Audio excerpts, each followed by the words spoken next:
Okay. Good evening, Pa. Good evening. Okay. Regarding our DTI, AI House Cost Prediction System. Okay.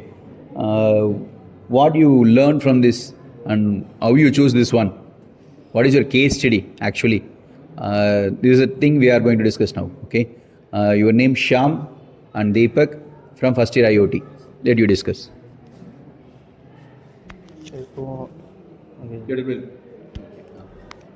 Louder. Okay.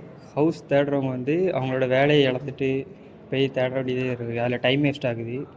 அப்புறம் வந்து விற்கிறவங்க வந்து அவங்களுக்கு எந்த ப்ரைஸில் இருக்கணும், ரேட்டு கம்மியாகவும் கூட அவங்களுக்கு தெரியாது. இல்லை அவங்க வந்து அவங்க ப்ரோக்கர்கிட்ட கேட்டோ இல்லாட்டி பழைய டேட்டாவிலேருந்தோ எடுத்து அவங்க விற்கிறாங்க.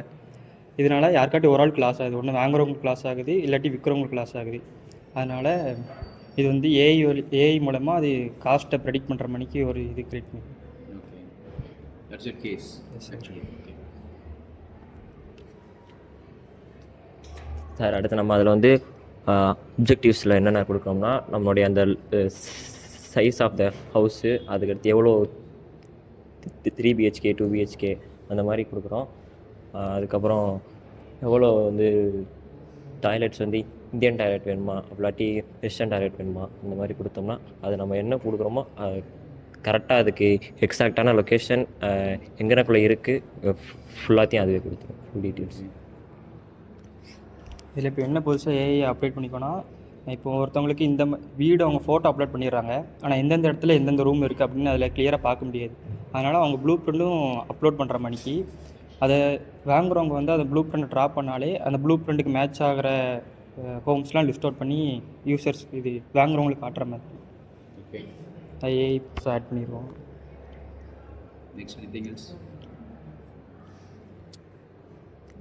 அதுக்கப்புறம் இப்போ வந்து நம்மளை மாதிரி உள்ள ஒரு ஜென்ரேஷன்ஸ்க்கெலாம் வந்து இன்னும் கொஞ்சம் எக்ஸ்ட்ரா கேட்பாங்க.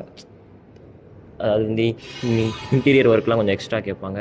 இது இன்னும் இந்த இப்போ நம்மளை மாதிரி அம்மா அப்பாக்கெலாம் கொஞ்சம் கம்மியான இன்டீரியர்ஸ் கூட ஓகே. அதையுமே நம்ம அதில் கரெக்டாக எல்லாத்தையுமே கொடுத்தோம்னா அதுவே கரெக்டாக மென்ஷன் பண்ணி கொடுத்துரும். Okay. That's it? அவ்வளோதான். Okay. I will tell you some more points about this thing. I will tell you some more points regarding this one, okay?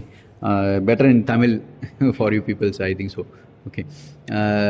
ஒரு வீடு வந்து கண்டுபிடிச்சி தொலாவி ஒரு நல்ல வீட்டை பிடிக்கிறதுங்கிறது ஒரு பெரிய விஷயம்.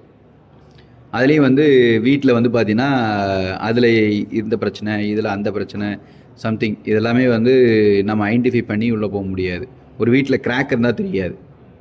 மேபி வீடோட கன்ஸ்ட்ரக்ஷன் வந்து கிராக் வந்து எல்லாம் பூசி எல்லாம் ரெடி பண்ணி வச்சுருக்குறாங்க, ஓகே. பட் வந்து ஹவுஸோட இயர் ஆஃப் கன்ஸ்ட்ரக்ஷன் அதெல்லாம் தெரியாது.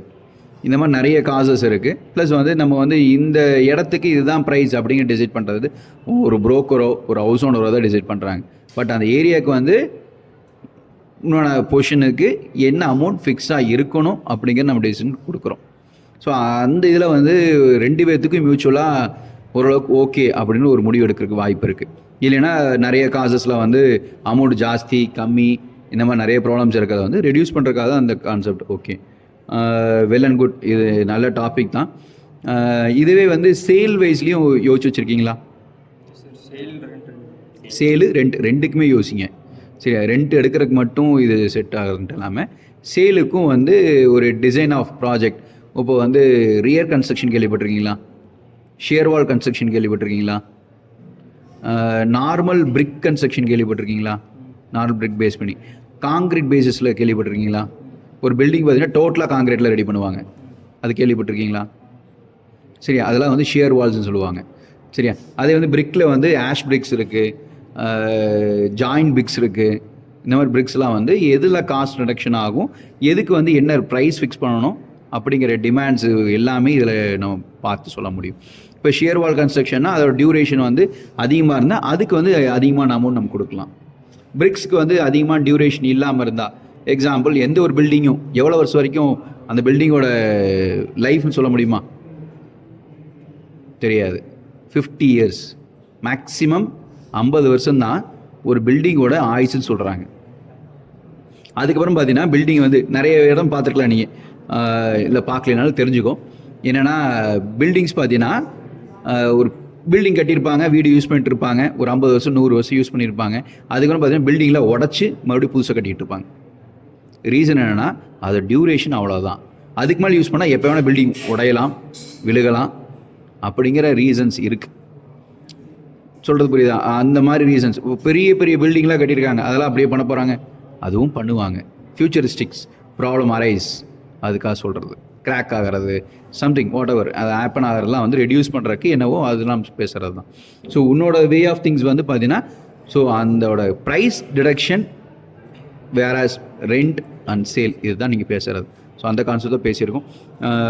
ஃபியூச்சரிஸ்டிக் வந்து ஆப் வந்து குயிக்காக ரெடி பண்ணு, ஓகேவா? இதுக்கு டிசைன் பேட்டர்ன் போடுறியா இல்லை ஜேர்னல் போடுறியா? டிசைன் பேட்டர்ன் தான். ஓகே, ஓகேங்கண்ணா, தேங்க்யூ.